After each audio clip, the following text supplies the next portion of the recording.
Reconnect and heal today. Welcome to Love Never Dies with Dr. Jamie Turndorf.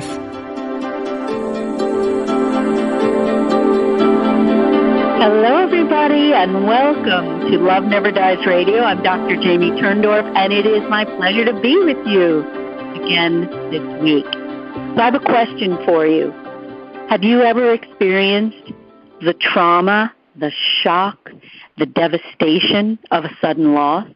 I bet you said yes, because as Sigmund Freud himself said, to love is to lose, and it is part of the human condition to experience the loss of people and things that we love. And so today's show is going to teach you about the 5 gifts for healing after a sudden loss. And I'm very, very excited and pleased to introduce you to Dr. Laurie Nadel. She was a journalist first, then a psychotherapist who spent 2 decades in newsrooms and field reporting. And in the course of her first career, she came to recognize the need to help people whose lives were shattered by violence. After earning 2 doctorates through independent study, she opened her private practice with a specialty in trauma, PTSD, and other fear-based issues. And Dr. Laurie created emotional first aid tools to calm acute stress reactions after catastrophe, and she led a program for teenagers whose fathers left their bodies in the September 11th attacks on the World Trade Center. But it was when her own house was destroyed by Hurricane Sandy in 2012 that she discovered the 5 gifts that would help her rebuild her life. And that rebuilding took the form of a crash course in survival. Her professional and personal experience led her to start a long-term support program for people in her community who had lost their homes. Dr. Laurie's 5 gifts have been shared with first responders and teachers at Marjorie Stoneham Douglas High School in Parkland, Florida, where she's given several workshops. And as a facilitator of Soul Collage, which she has trademarked, Dr. Laurie opens the way for individuals to access their reservoir of creativity and intuition for insight and personal growth. Her Soul Collage workshop in Parkland, just before the first anniversary of the shooting, was so well received by parents in the community, where 34 people were shot last year. She's the author of the 4-time bestseller Sixth Sense, Unlocking Your Ultimate Mind Power, and she's been a guest on Oprah and Coast to Coast AM with George Norrie. So without further ado, I want you to say hello to Dr. Nadel. Did I say your name right, Dr. Laurie? Yes, you did. Thank you so much, Dr. Jamie. I really appreciate it. Oh, so happy. You know, the way we met was very divine, you know?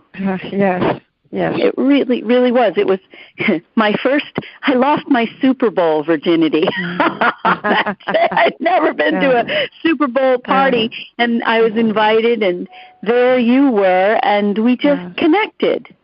Yes. And you told me it was very beautiful. And then we found out just this week that we have a very dear friend in common. You know, we travel in soul tribes. And then, we have another friend in common, Sandy Ingham. Right. Yeah.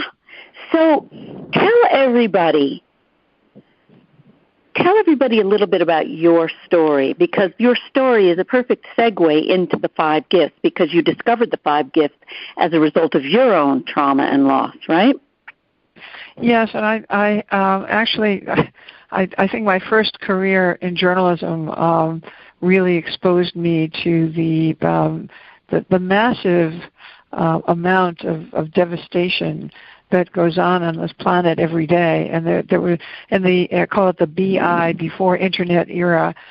There was one day I was sitting in the newsroom and I looked up and I saw all of these monitors, and every one had a scene of tragedy, a plane crash, and people, mothers carrying children from burning buildings, buildings that had been collapsed, bombings, twisted metal and debris, and people crying. And I wondered in that moment, it's like all the sound around me just kind of quieted down in that moment, and I wondered, is this what God sees when God looks at humanity? Is this what God sees? Is this the overview of our planet? And in that moment, I knew that there was something, it's like I would be called to do something. I didn't know what, but I really recognized, in that very moment that the soul pain of millions of people every day had to be addressed, and that people who suffered from sudden violent event would need long-term support. And so in the late 1980s, I left the news business, and I did 2 degrees through independent study and opened my private practice in 1991. And then it was in 2012 that I lost my home to Hurricane Sandy. And by that time, I was kind of seasoned in helping people rebuild after traumatic events. And so I wasn't able to help strip out sheetrock or do any of the heavy lifting, but I knew I could do a heavy emotional lifting. And so I was able to start one group in City Hall, and about 2 years later I started another group for people who were having flashbacks and anxiety at a local church. And those groups, it takes 3 to 5 years to recover emotionally from a catastrophe, but the help cycle only lasts about 2 months, and 2 to 3 months, and then the rescue workers pull out, and the cameras are gone long before then, and people who are struggling to make sense of what just happened or to come to terms with it, because very often it doesn't make sense at all, because it's something that happens on such a mega scale that you can't, the conscious mind can't really begin to comprehend it. And so people then begin to realize that this turmoil, the shock, it's not going to go away anytime soon, and they realize that they're going to need support and different tools for navigating, what I call the kind of barren emotional landscape of what happens after a catastrophic event. Yes, and I can feel your empathy. Even before you went through the devastation of losing your house to Sandy, I could just feel how much you care for people. In one line in your book, The 5 Gifts, it just spoke to me. It resonated with the soul. You can't change the channel. It hurts to be alive. Those words are so poetic, like a haiku of horror. You've known this pain. Those words tell me you have known. Yes, that's true. And in fact, as a young reporter, I write about this, I think in chapter 6. I was a young reporter. I was an adventure reporter, and I was traveling from Lima, Peru, where I was based, to Santiago, Chile, and there had been a military coup, and the whole city, the whole country was in a state of siege. And as soon as I presented my credentials to the bureau chief, he said, "How would you like to work?" Sent me out on assignment that afternoon, and the Newsweek Newsweek bureau chief came, and I was working on a story about what was happening in the country 6 months after the generals took over. And one of the people I was interviewing actually said he just didn't like reporters, didn't like American reporters, especially hated Newsweek reporters. And he informed on me to one of the generals of the junta. And my friends, they put me in hiding. They hid me for several days until I could escape. But during that time, we knew that the secret police were looking for me because I hadn't shown up for my meeting with the general. And that left me with, I didn't realize it until a year or two later, that I had a classic case of kind of combat post-traumatic stress. And so when I changed careers, and that was many years later, about 14 years later, as I began to change careers, I decided to specialize in trauma and post-traumatic stress because I remembered how deeply affected I was the first couple of years after I returned from Santiago.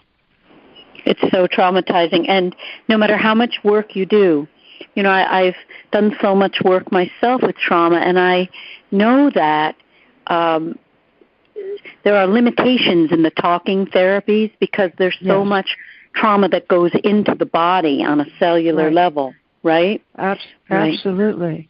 And I don't know if you've ever read a book, Dr. Candace Pert, one of my late mentors. Oh, my goodness. She wrote a brilliant book called Molecules of Emotion, which is that all emotions are stored as molecules in the limbic system, and the limbic system is where the brain and the body intersect.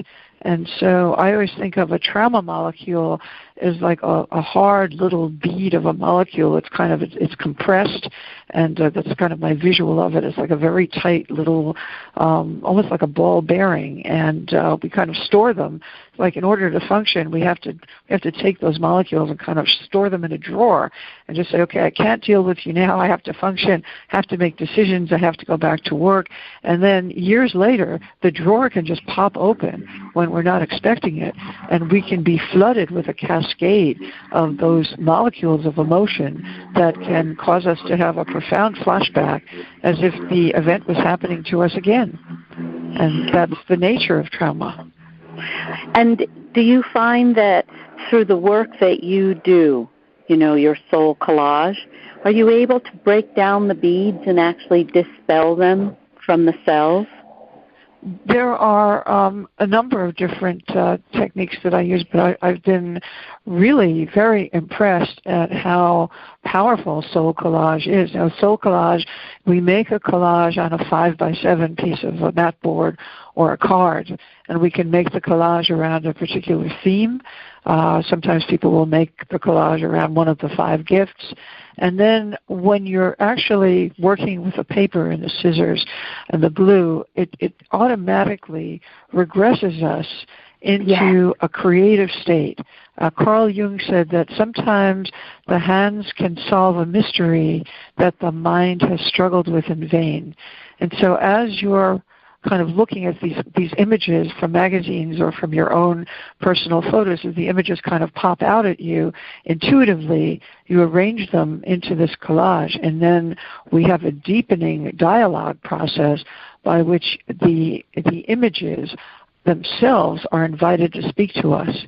And that dialoguing process is incredibly powerful and healing when it comes to releasing complex memories, especially trauma memories. As you're talking, I'm getting this download about the reason why this method that you have created is so effective is because if you think about trauma, we're talking about a very primitive storage in parts of the brain that are not verbal or are pre-verbal. And so by using this method, you are circumventing, you're going around the words, and you're using pictures and images, which are in the same part of the brain, that the trauma lies, and that's not verbal. Right. Well, I think that any trauma work has to get past the verbiage. And with soul collage, I think of it as a whole brain activity because it's kinesthetic, it's very tactile, it's auditory. There's something very satisfying about cutting or ripping paper. It has a very, kind of fascinating and satisfying and almost slightly rebellious sound. Because you can remember, as a child when you ripped a piece of paper and, then sometimes you might have been scolded for it. But this time, we encourage people to use a ruler, to use a sharp scissors, and to enjoy the sound and the feel. And then, of course, the right brain assembles the images, but the limbic system is the emotional brain that resonates to the images, and that may even our kind of our emotional intuition and our creative unconscious guides the whole process. So it takes us well beyond words. So, I'm guilty of always cutting to the chase, right? We're talking about the cure.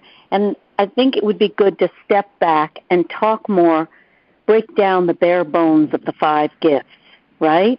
Because, you're healing through soul collage. That's the method. Let's talk about the 5 gifts, because this is beautiful how you break down these 5 gifts. And, the first one is you say there's no change without loss, no loss without change. And I love the line in your chapter, a friend helps you move, a real friend helps you move the body. And then you said, Hurricane Sandy carried me into the arms of my real friends and my true family. I love the way you write. It's very poetic and visual. So